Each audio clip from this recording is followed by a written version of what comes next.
All right, so welcome to the Arcadia Open House, V2. So while we're waiting for people to join us, I'm Simei Chow here with my co-founder Prachee Avasthi, and we have a few other people in the room that I thought, well, while we're warming up, I could let them introduce themselves and kind of let everyone get to know y'all a little bit. Rachel, Dutton, and Dave Matus are here with us. Could each of you just say, like your name and, a little bit about yourselves, and also just how your transition to Arcadia has been as a scientist. Rachel. Sure. Yes. Rachel Dutton. I've been here full time at Arcadia since July, and it's been a really fun and exciting transition for me. For the 12 years before that, I was a PI running a lab. And so this is a very different sort of environment. The type of science that we're doing here is exactly the type of science that I've always wanted to do, which is exploring biology more broadly across the tree of life. And I think, apart from just the scientific focus here, I think one of the things that has been the most exciting part of the transition is being part of a big experiment.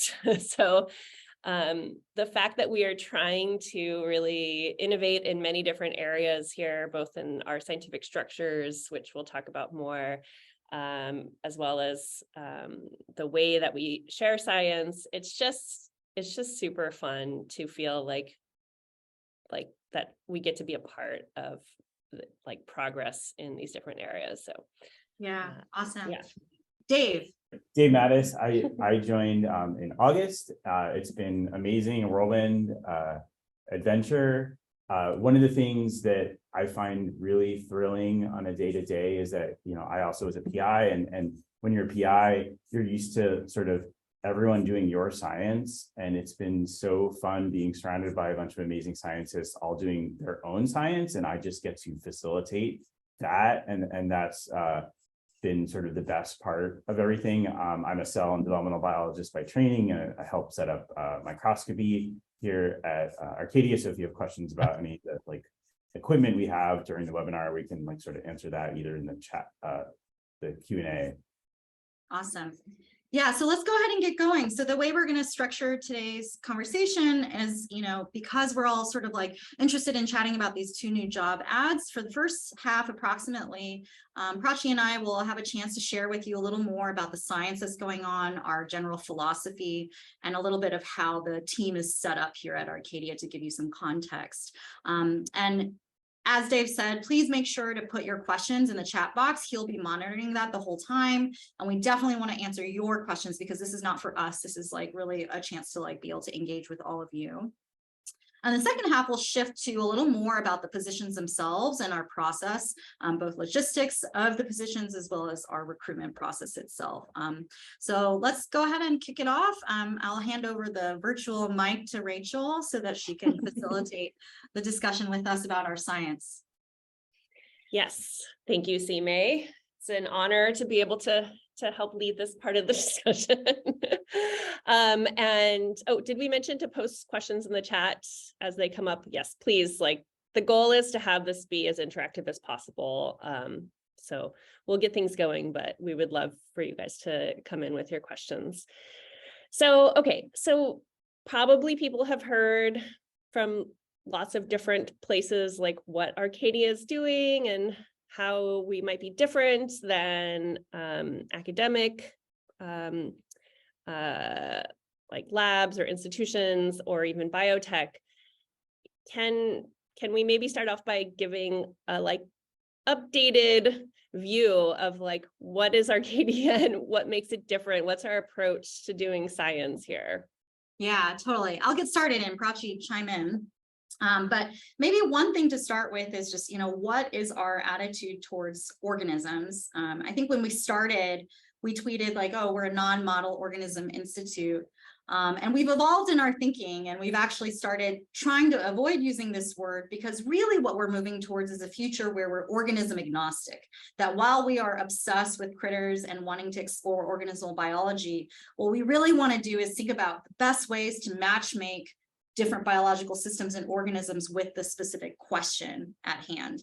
And sometimes that means like sticking with an organism, and sometimes that means comparing across, but really it's like freeing ourselves from thinking about, you know, only within one system, but like how do we actually use the tree of life as a library of diversity that can help us get at some of the underlying principles. Prachee? Yeah, and I was just going to say that, you know, the goal is not just for us to be able to do organism agnostic science, but for everyone everywhere to be able to do it. And so we know that there's real clear challenges to why everyone can't pursue science in this way. And that is for lots of good reasons. And we understand like based on the structures and funding and all sorts of other things. And so it's really important to us that we try to solve some of those problems so that, you know, everyone can be freed up to do what we think and hope will be like efficient ways of doing science. Yeah. And to be clear, you know, model organisms are great. We're not anti-model organisms, nor are we anti-non-model organisms. We're just pro all organisms in any context. Whatever way it's best used to serve the purpose of science, we're actually very for. And so we're, you know, I think maybe another point of view is like, we're very interested in the technological developments here in-house that can do exactly what Prachee is saying, is like, how can we sort of take the best technologies at our disposal to accelerate the nimble movement between different systems. And that's going to take not just us, but like the entire ecosystem to move towards that. Okay, so no more non-model organisms. exploring broadly in organism agnostic ways. And what about I think people might be curious, especially when they're thinking about applying for these positions, like what is the science that we're doing right now beyond just our general philosophy? Like, what do we actually have going on here at Arcadia that people could think about as examples of how we do science? Great. So I'm happy to take this one. And, you know, it's probably one of the questions that I get asked most often, which is like, what are you doing? Like, not just like, not what is Arcadia, but what is it that you're actually working on? And I think that's because, you know, many other organizations and institutes and, you know, are sort of really focused on a big goal. You know, it's curing cancer, making, you know, mapping cells, all sorts of big, lofty, very important goals, right? And that's very much the opposite of what we're doing. So we have not sort of like chosen a real area of scientific focus and are going after that in every way we know how. In fact, you know, if you think of us, you know, we talked about how we are organism agnostic, but what we really are also is, you know, an experiment on how we go about doing science. You know, what are the efficient ways in which we can go about doing science? And when you think about it that way, you know, the projects that we have going on internally are test beds for making that process better, right? So can we find these organism agnostic ways? Can we develop these tools? Can we sort of find ways to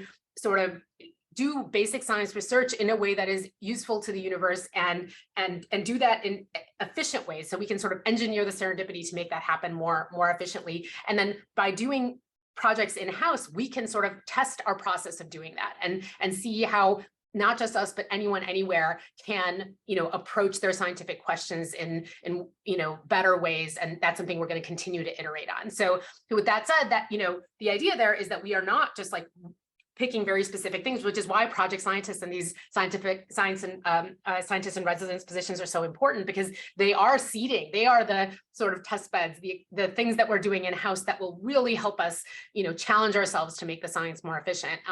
And so if you want to get the very best example of the science that we're doing is you can find directly on our webpage, because as many of you may know, you know, one of our big goals is to make sure that we are getting our science out into the world early and often. So if you go to arcadiascience.com, our website, and click the research tab, that takes you to our publishing platform, where we are, as soon as we can, you know, get our act together and we have science that might be useful to someone else or, you know, might benefit from broader feedback, we put those things out there. So you can see on our research site sort of all of the different types of projects that we have going on. And many of them are really trying to build in this early stage some of the infrastructure that we need in order to do science better. So I strongly encourage you all to look at those projects, look at those project narratives and the pubs that we're putting out within those. Yeah, and that I think gives people a really good sense as well of like what, not just what type of science we're doing, but how we're experimenting with sharing science. And if you were to come to Arcadia, what's, what way would you be sharing science with the world, which is really great. So, okay, so people can go to the research site to get a sense for the type of projects that are ongoing. I think a related question, something that came up from Dave earlier is like, we don't have PIs here, like we don't have PIs running labs. It's not that's not how we're doing our science here. So maybe, Simi, if you could talk a little bit about like, how is science actually structured? How are teams structured? How do we do the science that we're trying to do with it? Yeah. So, I mean, yeah, a little bit of background for those that are kind of interested in our evolution as an organization. And this I think is important to understand, is that as a group, we're iterating. So if this is not comfortable to you, this is probably also not the place for you.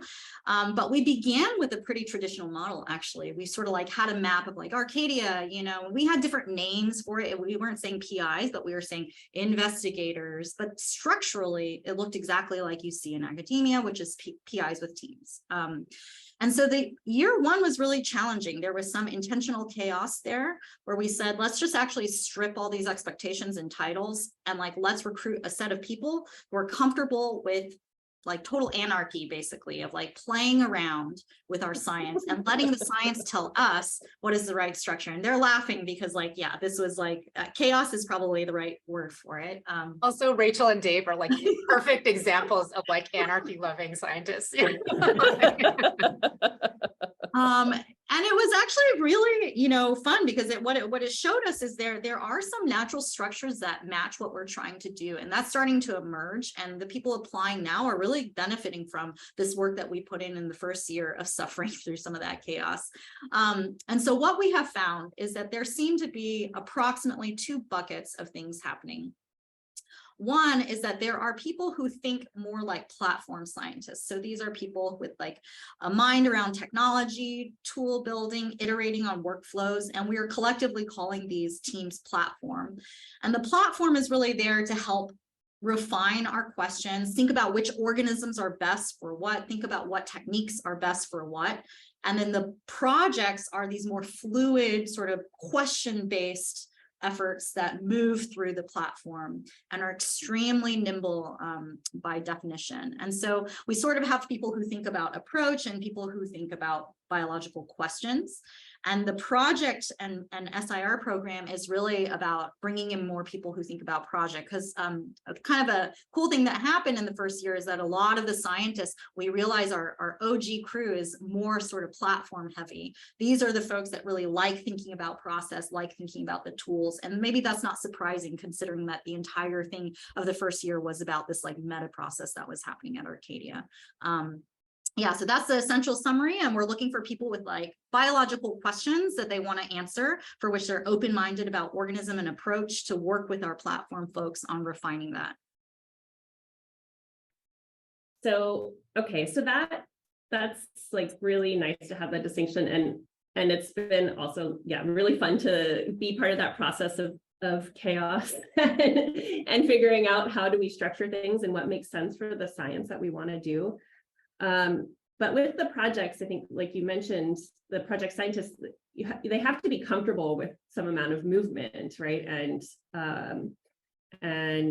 so can you maybe talk a little bit about like, okay, what happens if you're on a project and it doesn't work out? Like, as we know, as scientists, like, I don't know, I feel like 9 out of 10 times something you do doesn't work, right? Like, so I think one of the things we're really aiming for is actually a pretty high failure rate for projects, at least at early stages, which means that projects are going to get killed, or what we're calling iced. We're putting them in something we call the ice box, which is kind of like a holding zone for projects. So can we talk a little bit about like what that means for scientists here, what that looks like, what people might expect from that kind of landscape? Yeah, you teed me up really nicely there, Rachel, and also to answer one of the questions that showed up in the chat, which is sort of expectations of project scientists. And so you hit it exactly right, which is that absolutely, projects are going to start and stop, and it's not just because they don't work. It's because they might work, or they've sort of reached their utility, right? So because we are using these projects to come up with better process, right? To actually figure out how to tackle problems better, we're used to sort of, if you come from a sort of different sector, the goal of pursuing a science area might be to get all the way in there and solve all the things that you think you can solve, until, you just dig deeper and deeper and deeper. And for us, because we are trying to figure out how to approach those questions better, we sort of need to, figure out, what is it that we're actually asking, and then come up with the best approach that we can to answer it. But then that project may have reached its utility, because once we find this like better way of doing it, or as we develop better ways of doing it and get that out into the world, that allows the rest of science,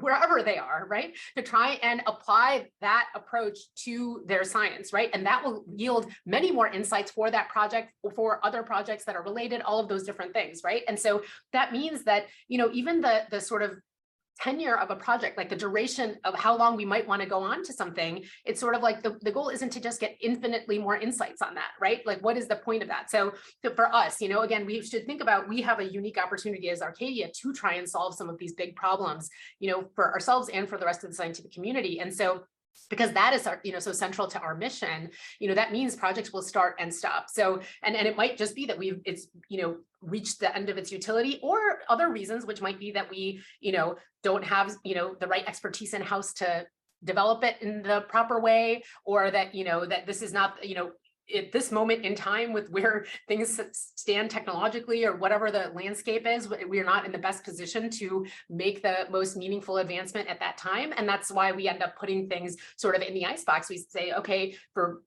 any of these different reasons, we might just pause on this. If and when it makes sense to resume it, we might, and we might not. It might be sort of the end of that, area of sort of pursuit. And hopefully, I think what people are starting to see here also is that is not just a limitation, it's liberating. The idea that we don't have to have like a sunk cost fallacy, work on things just because we have been working on them, or because we have the expertise and that's the only thing we can be, really empowered to pursue. And so that really, as far as expectations of project scientists, this is a really, really key feature, is this level of like adaptability and sort of willingness and eagerness to try new things, not be afraid to fail. We don't consider, projects that don't move on to be a failure. We actually consider it to be a success when we're able to effectively decide not to pursue something, because that means that we are moving on to something that might have, more impact or more benefit down the line. So, we basically go through this process of asking ourselves these hard questions. Is this something that has, lived out its utility, and should we continue to do it or not, or should we put it on ice? I think multiple participants would like to know how we come up with projects internally, how we brainstorm. I think if either of you guys could speak to that, I think you'll answer multiple questions. Yeah, and also whether people are working on the same thing that they used to work on in their previous lives. How many of us are doing that here? Okay, I mean, the latter is easy. Like, most people are not working on what they were working on in their previous lives. In fact, if you are, I would say that like you haven't really evolved in your thinking, and we want people to evolve in their thinking. So yes, should always be some distance traveled from where you are now. Having said that, we're not expecting like a neuroscientist to suddenly become like a mass spec specialist or anything like that. Within reason, we're scientists, we have common sense about like sort of like what our specializations or ability to are. I think in terms of like what we expect from project scientists and how we brainstorm, like these are roles where we're looking for badasses. We are not looking for people to come in and for us to say like, here's the project, you do this. Like we are specifically for these roles looking for people who come in and say, here's my burning question, and like I want to figure out the best way to tackle this. And I think there's a huge advantage for this question, this principled question, to be answered by thinking about the tree of life more broadly. And then like, basically being able to like move from that question to refining the question itself as well. And so I'm like sort of hesitant to tell y'all anything about like what that question should be or what neuroscience we have going on, because you come here and help us define that. Those are the people we're looking for, who have that fire and have that ability to sort of like take a question and run with it and help us define it. Prachee, would you like to talk more about like the logistics of how we brainstorm? Yeah, and I really want to say too that when you come up with these questions, you know, because you said both of these things, like you come in with this question, but also we don't want you to just do what you've been doing before, right? Because we are a very different organization. We have very different constraints, right? We don't do science in the same way, and we don't, you know, we are not funded in the same way. All of those things are different. And so it is actually, in my mind, as Sime said, it would be truly remarkable if in a totally different framework, you think the answer is to go after the same problem in the same way. Like that seems totally counterintuitive to me. And it really should push you to think about, okay, now if you were like sort of liberated in all of these ways where you don't have to just work on what you've been working on because that's where you have expertise, or that's the only thing that will get funded, or that's the only slam dunk thing, you know, like what, you know, and if you have now, you know, and we are actively, all of us as an organization, working out how to, you know, find the right organisms, the right comparative approaches across the tree of life, and you know, think about the right tools or develop the right tools to make these things, you know, happen in the most efficient way. It should sort of open your thinking into what is something that really like wasn't on the table before, but might be on the table now, right? And those are the things that we really want you to start thinking about. And so as far as the logistics go, we do have, you know, I think very early on, I used to think like, oh yeah, we get, you know, and this might answer another question that some people have, you know, because we asked you to, you know, when you come in, we want you to just sort of make yourself useful and work with the scientists who are here. And that doesn't mean that, you know, sometimes I thought like, oh, well, we have to make sure that the scientists like synergize with each other in some way. And then what I realized immediately was that, you know, when you get a bunch of badasses in the same place, there's going to be infinite synergy. It doesn't matter what it is or who you are or what you come in with, you know. And so it is really important to us that you know, think about that with you. It will totally transform your thinking also when you realize that you have all of these amazing scientists at your fingertips, you know, when you have these evolutionary biologists, these computational biologists, these, you know, people, these molecular technologists, you know, you have all of these amazing sort of expertise at your fingertips. And it really, in ways that even in sort of collaboration and other instances, don't really, you know, it doesn't allow you to have that much freedom in those interactions. And so that really hopefully will also change your thinking and what you think is possible. And so there is a lot of that organic ideation and sort of, you know, project pitching. We ask you to sort of get into something we call the sandbox to sort of really talk with the whole company and, you know, get really broad feedback and thoughts on your ideas, and then try to, you know, really hone in on what is the question that you're asking, so we can really decide, you know, are we going to put like a ton of Arcadia resources, put the whole energy of the organization towards like trying to find better, more efficient ways to pursue that question. Yeah, I see sorry, I just see a question in there about just like how much freedom people have to do their independent work. And I would say, you know, people often assume they have like boundless freedom here at Arcadia. That's not true. Like it's the constraint is that we're interested in the emergent property of this team. And so while you have some range of freedom to think about your creative ideas, like nobody should be acting as an island here. And so it's not about individuals' research directions. It's what can we collectively do that would be fundamentally different than if someone were doing something alone. So I just wanted to make sure I answered that question. And I do think that's a little generally a more poor fit for Arcadia's, you know, if it really feels, you know, we are very much the opposite of that thing. It is not, you know, each person for themselves and how much can they personally advance. Like this is, I'm sure you've heard it that, you know, a lot of places when you think in sort of out of an academic setting, people talk a lot about team science, and that is absolutely the case here. But when you think about it, we have really sort of engineered this really to the extreme to try and make it so that everybody's, you know, talent, expertise, bandwidth are going towards trying to find the better ways of approaching the science that's going on here.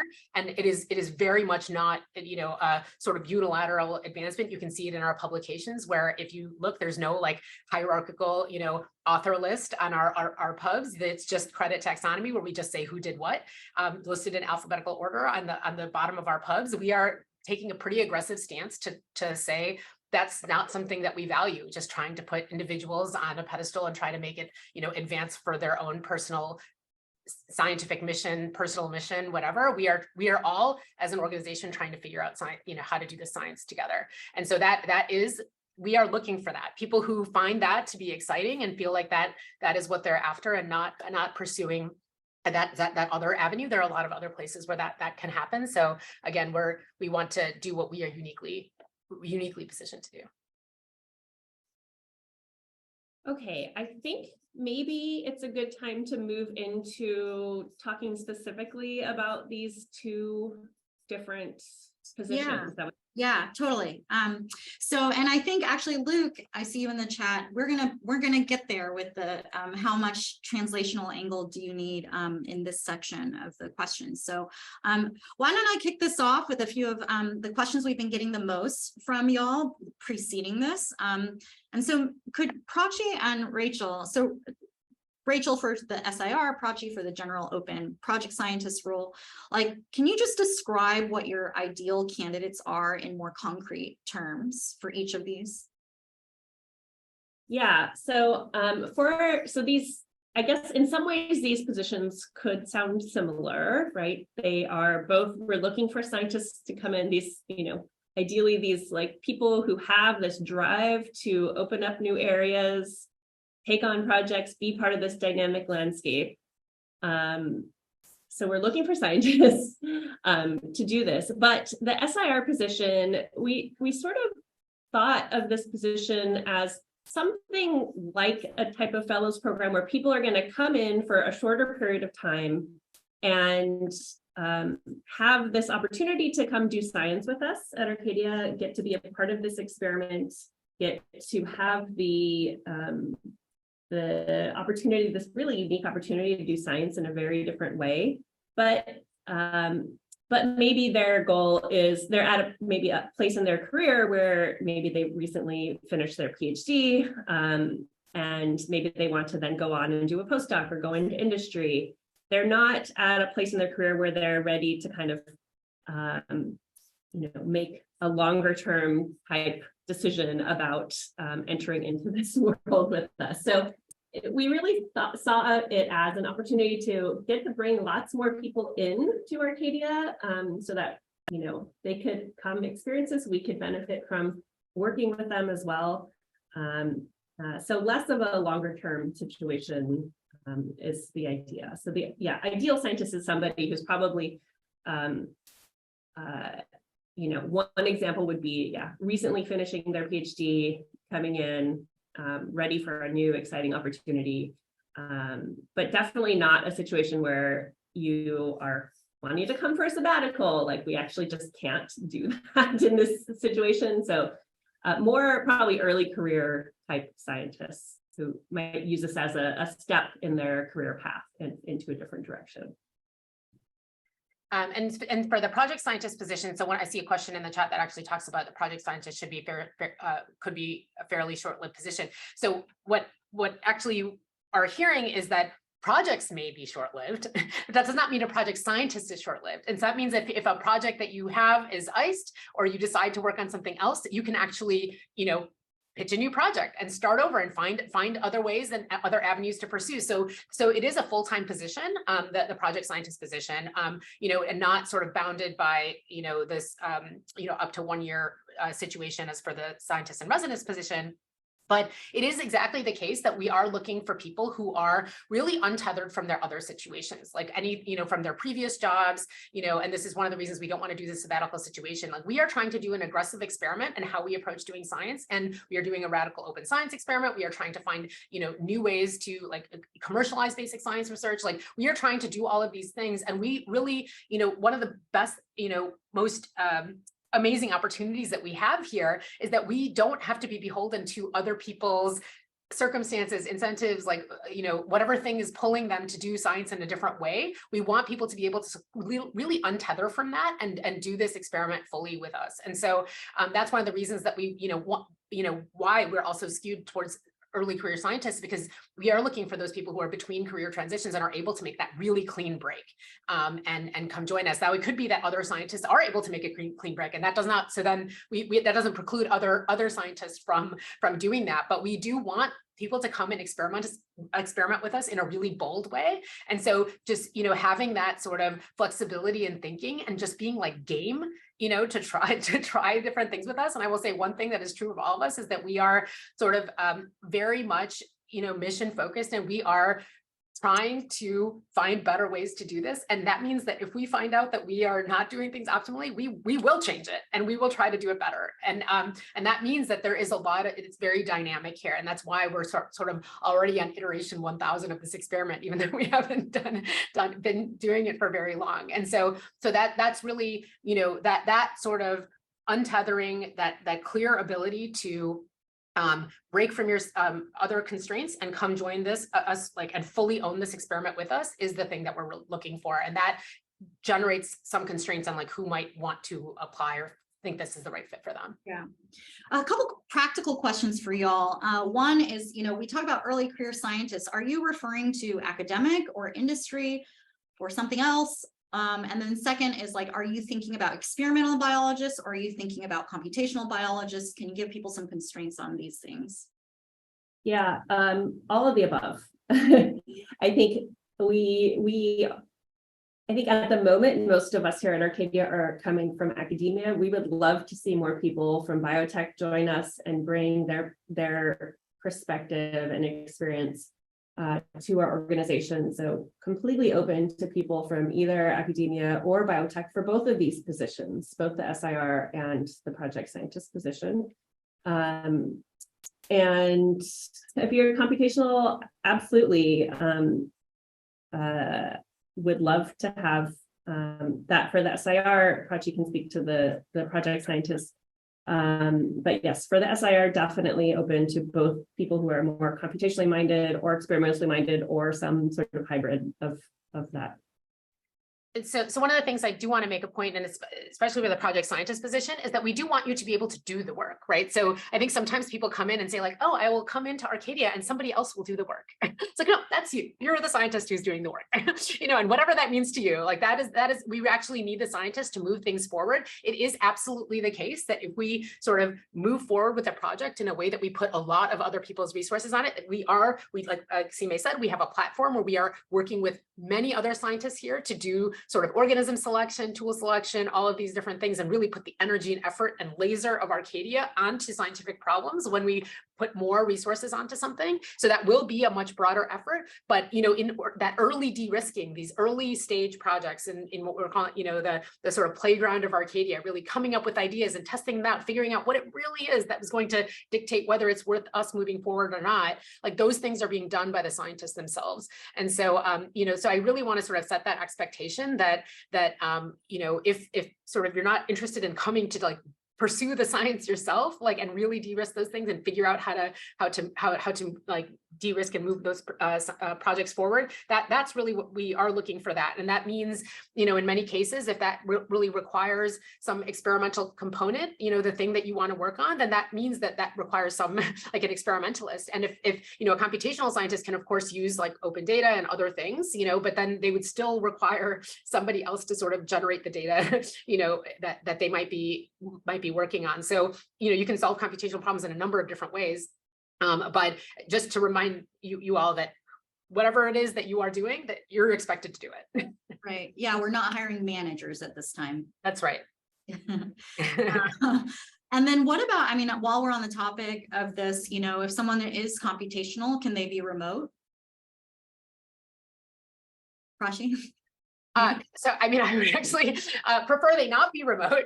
So, you know, in general, you know, we are, for many of the reasons that I've mentioned before, that we are an organization that is pivoting constantly. And what we have found, and especially with, you know, many of us like in this room who had to transition from our previous careers and had to sort of, you know, take some time to you know, on ramp here, you know, the science and organization changes so much that if you're not physically here on the ground, it can feel very much like you're out of the loop and missing out on context. And it also generates a huge lift for, you know, scientists internally to try and keep people who are not here looped in. And so we found that to be like an enormous amount of overhead. And so we are trying to make sure, especially when we are like building both the structures and the culture and really trying to figure out these difficult problems together, to have us sort of, and we've just moved to our new headquarters space, which is amazing. I wish you could all see it. We talked briefly about maybe we should walk around with a laptop and show you all our new space. But yeah, so, you know, strongly, you know, we have a strong preference and really want people to be, you know, on site for these positions, and especially, yeah, it's a clear focus for us, and we've done all versions of this, but it's settling on this. Yeah.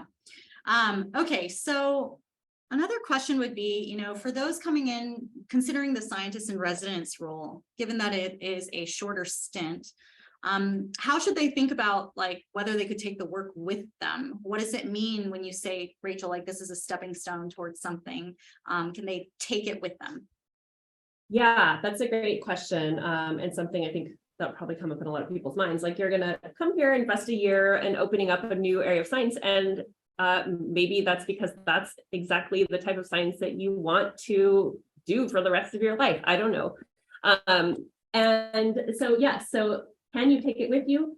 In the sense that we'll be publishing the work that you do. You will be publishing the work that you do through our open science platforms, which means that data, that everything you learn, all the tools you develop will be out there in the world. So yes, absolutely. You can then continue to go, if you move on to another position in academia, you can continue to build on the work that you're doing, that you did here as an SIR.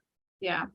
And if that sounds scary to you, this is probably just not the right role for you, right? Like I think about like, if I had this opportunity back like after grad school or my postdoc, it would have been a no-brainer because I would have loved to have a year to just like be able to devote to establishing tools and like get some like risky things off the ground. It doesn't matter to me if it's published or not.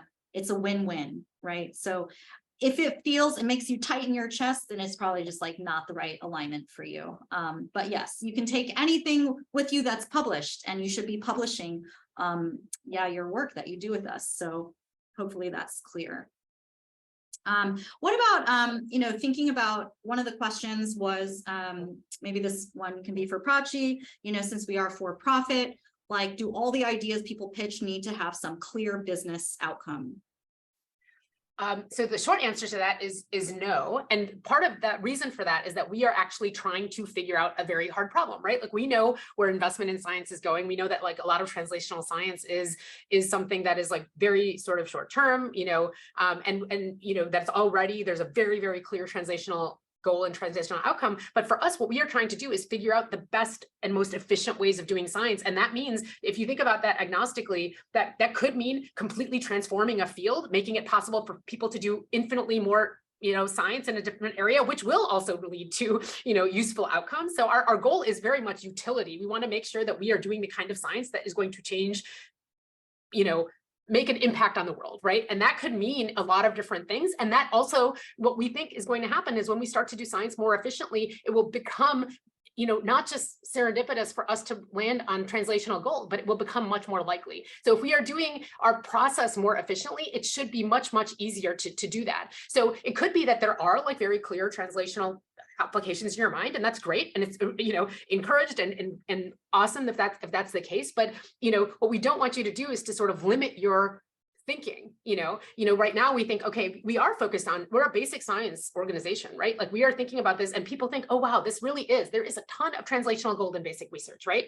CRISPR, GFP, PCR, we all know of these examples where there is huge amounts of value and utility in doing basic science, but it can feel like decades and 1,000 steps in the future and many, many more scientists, right? But can we take something that feels like it's 1,000,000 steps into the future and decades into the future and find like quick ways to get there, right? And those are the types of things we are engineering in-house to try and figure out how to do that, right? So I would say that really what you should be thinking about when you sort of pitch these ideas or think about what you might want to be doing here, it should be something that very much is geared towards utility, in the sense that, are you going to do something that, can Arcadia make an impact on the universe? We are only as good as the impact we make on the world. That is, we are not interested in being just like a building doing cool science, even though there's a lot of buildings doing cool science. We of course are going to be doing that, but we want to make sure that what we are doing is something that we have the unique opportunity to do that can unbottleneck science. I think that, if we get better and better and better at doing this, our hypothesis is that we will be much more likely to find translational gold. So if you have great ideas that might have those applications, it's great. That doesn't exclude you or particularly include you. Think about, using your creativity and your expertise, maximally to try and, make that impact. And that's how I would suggest you focus that. Yeah. I see two questions in the chat. Oh, Dave, were you gonna ask me something? Yeah, about collaboration, I thought it would be. Yes, I was going to go right there. So that was one of them. So, the question is basically about academic collaborations and industry collaborations. Industry collaborations, there's a thing, we can hire contract services. So that's pretty straightforward. For academic collaborations, we're not doing those at this time. The reason for that is that we actually need the freedom to be able to iterate and do things our way. As many of you very well know, there's real reasons why it's hard for people in academia to take the kind of risks that we're taking. And so by tethering us to partnerships and collaborations in academia, it actually makes it hard for us to try a different way of doing it. So no, we are not doing those at this time. That is not to say in the future we may not explore it, but right now the timing isn't quite right for something like that. And then the second question I saw, are these new positions suitable for ECRs or early career researchers and recent grads, or better suited for already established scientists? I just want to push back against that, because I don't even know what it means to be an already established scientist. You are a scientist. If you're a scientist, you're a scientist. We don't care whether you're established in this traditional sense in terms of your CV and your status or whatever. We just care about whether you're a scientist who's a badass, and that can come anywhere. We go to talent where it lives.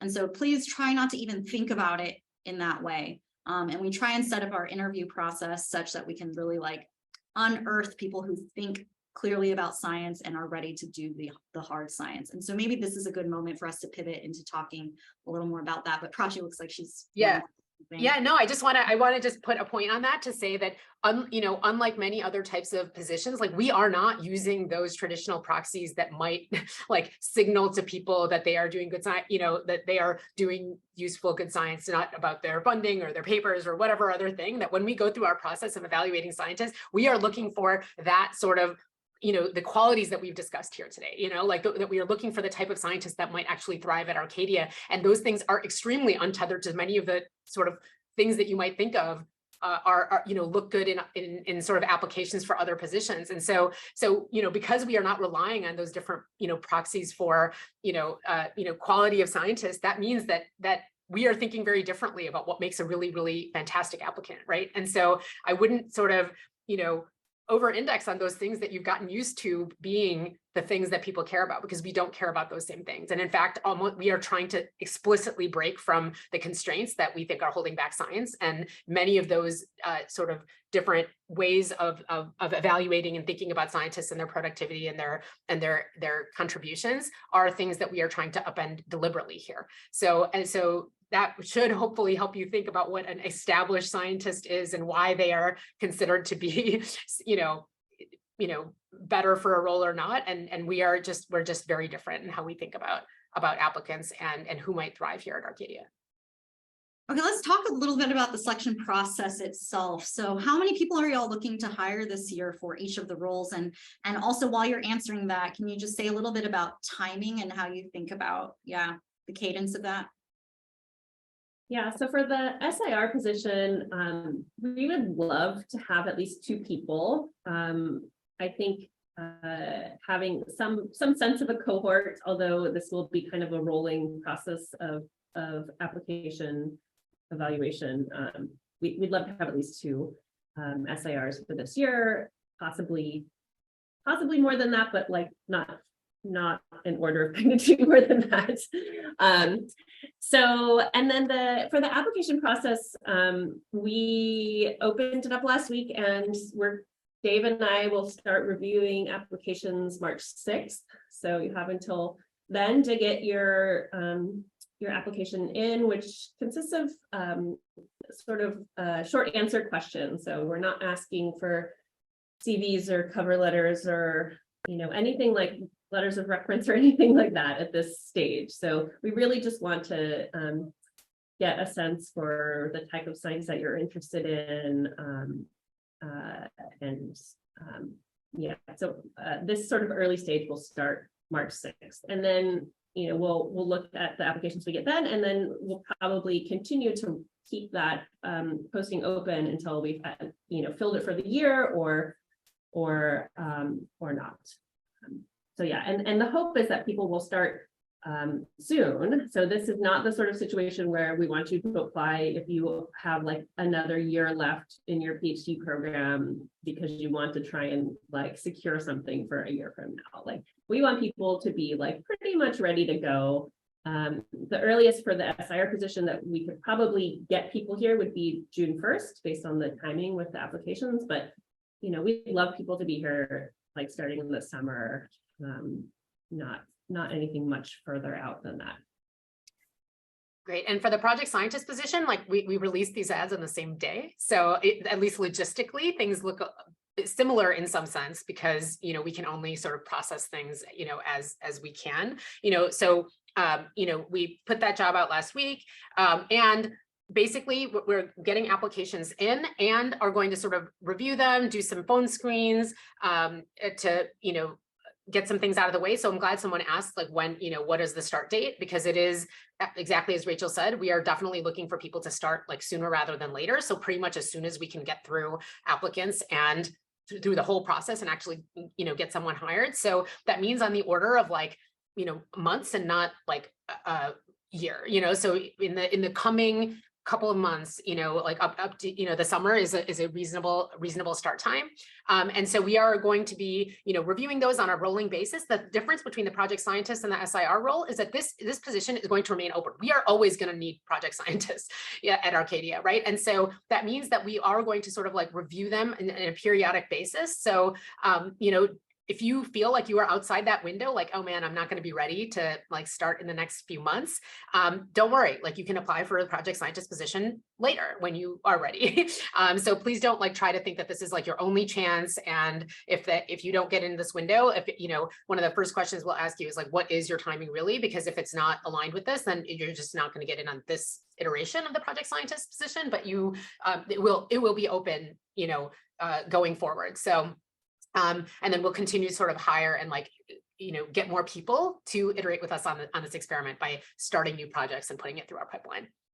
So tell us also a little more about like, you know, the overarching workflow of the interview process, you know, like, are they going to be coming in for a talk? Are these structured like faculty interviews or like, how, yeah, what are y'all thinking for this? Yeah, so for the SIR, let's see if I can remember, Dave, if you can help me. We have the first sort of short answer applications that we'll start reviewing March 6th.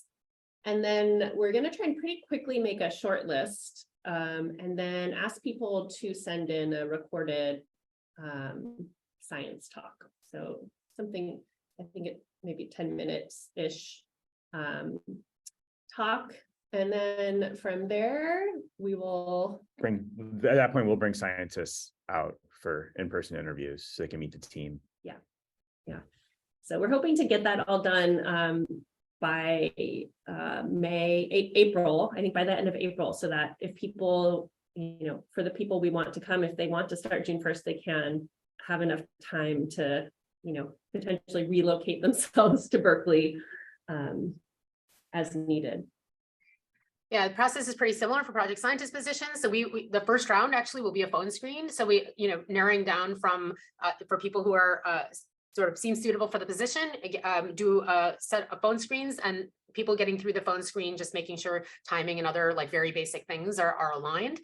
Then those will move on to actually providing a scientific seminar. We'll provide the people who make it to that stage with some instructions of like clearly what we're hoping to see in that talk, because it's going to, you know, we're like, again, as I mentioned before, we're looking for sort of different things than, you know, what you may have other people may be interested in. And we really want to just try to make sure that we find good alignment with the scientists and the type of person who would thrive here.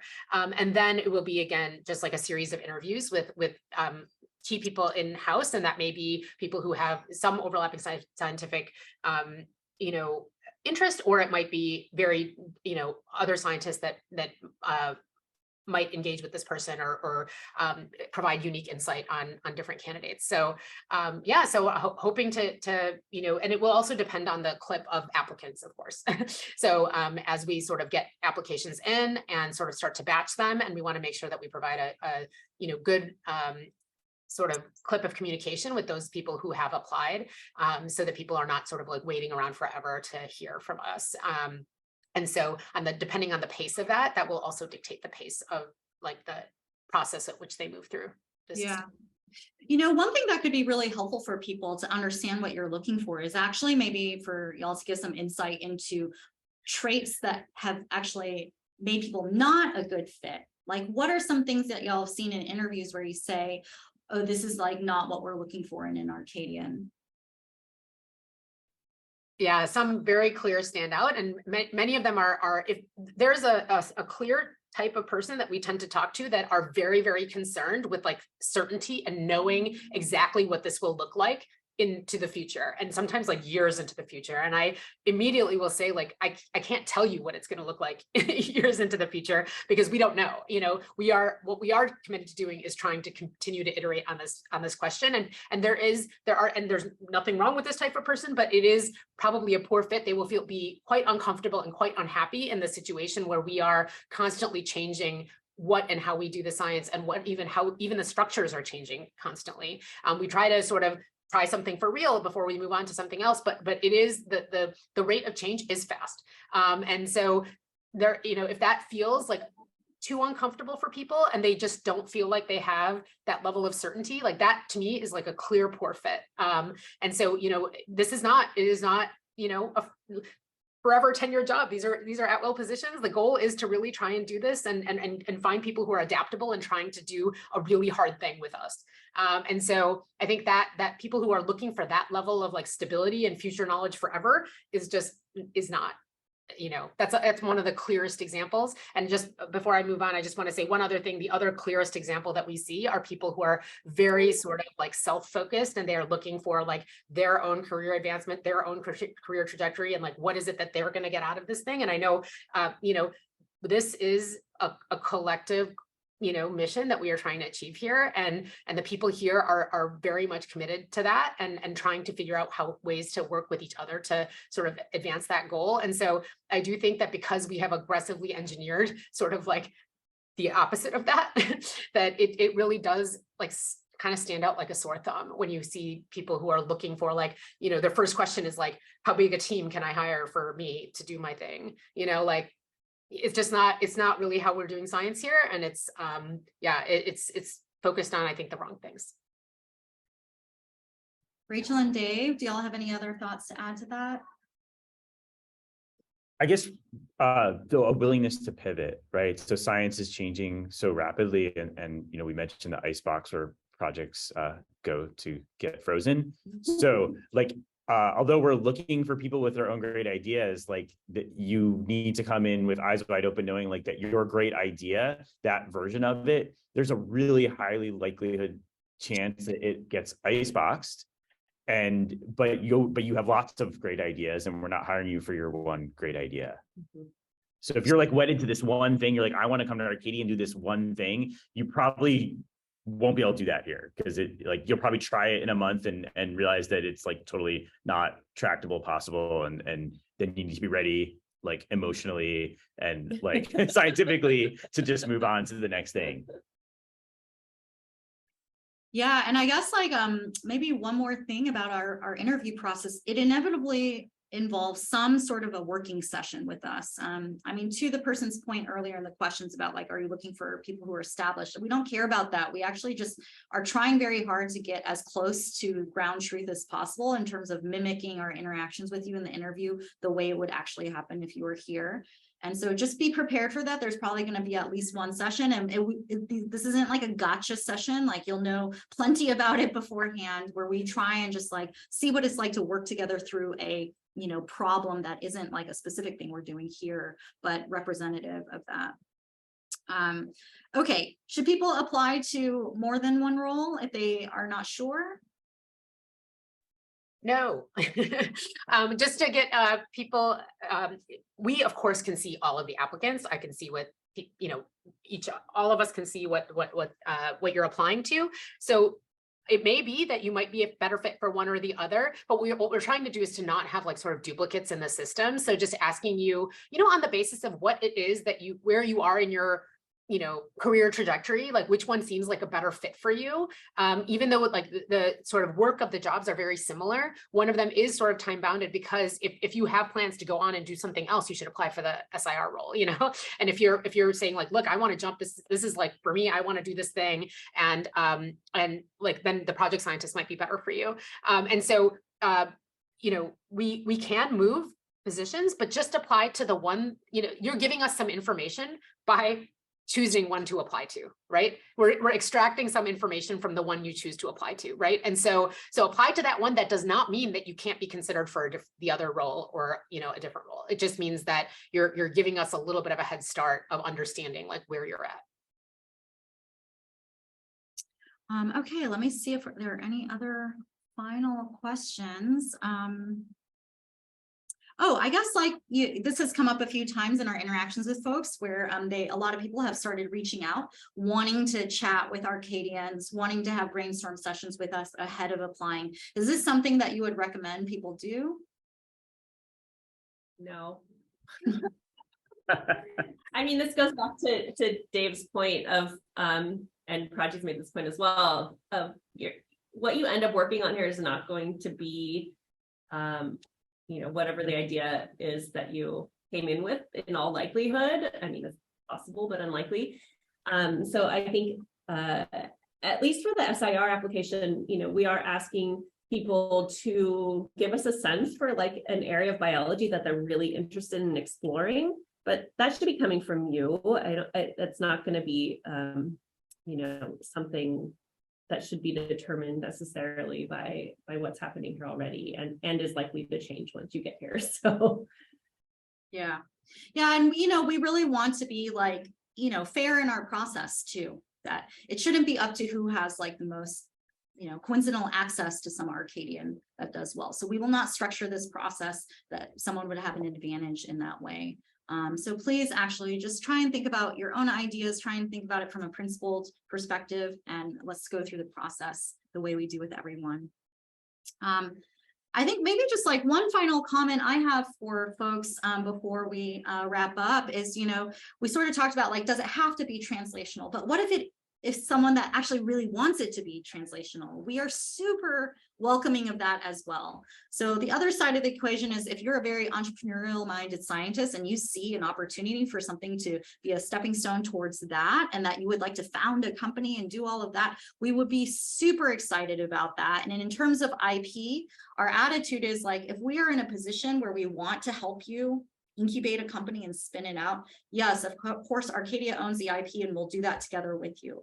If we are going to pass on that opportunity, we would not hold on to IP unnecessarily, and allow you to publish it or to, think about how you might want to do it outside of Arcadia. So we're open to all these different outcomes. Of course, there's a lot more details to that, but yes, we're super supportive of that direction as well. Prachee? Yeah, absolutely. I 1000% yes. And actually we do have very entrepreneurial scientists in-house, and they're amazing. And they really are, putting like, a lot of, just their fire, their drive, their speed is amazing. And I really appreciate that about our entrepreneurial scientists. And I just want to answer one, like the last question that I see this anonymous attendee has this like really great question, which is, are there any thought exercises that helps or inspires scientists to think more the Arcadia way? Yes. It's where science is the North Star, not any of the things, not your career trajectory, not your personal self-interest, not any of the other, not the any other sort of like goals, where you actually say like, if you really wanted to do the thing that was when you think about your science, if the real goal was to advance the science, to do the thing that is getting the most knowledge gains return on investment that's going to impact society the greatest, is that still the way you would pursue it? I think sometimes we forget that so many even of what we think is possible is based on our constraints and our like other things that we are trying to aim for that are not the science. And it seems like such a no-brainer that you would just, if you had that science North Star, what would you do? But I promise you that if you really like push yourself to think about this, every time you think about the science, you might land in a different place than you have landed with like how you thought about it, because we just have these unconscious biases of like, oh yeah, but this is what will get funded, or this is what, people care about, or this is what, people will already believe, or it's too high risk or whatever thing. Like there are all these like voices in our heads for ways in which we might get science done in other in other systems. But if you sort of force yourself to think like if what you really care about is sort of the impact in the world, that will, I think, if like it's a great muscle to flex. And I strongly encourage you, whether you're coming to Arcadia or not, to just do that. Yeah. And like also the other thing is like fears about what if this doesn't work? Yeah, there's like a pretty good likelihood that most things won't work. So we'll just icebox it and try again. That shouldn't be the thing that stops you. Okay, any other final thoughts from Dave or Rachel? No, we're really excited to, get your applications and get some badass new scientists in here to do science with the amazing team of people we have already. So Yeah, awesome. Okay, thank you, everyone. Yeah, thanks for joining us, and thanks for all the great questions in the chat. I'm sorry we couldn't get to every single one of them, but hope to see y'all in the application portal. Thanks, everyone.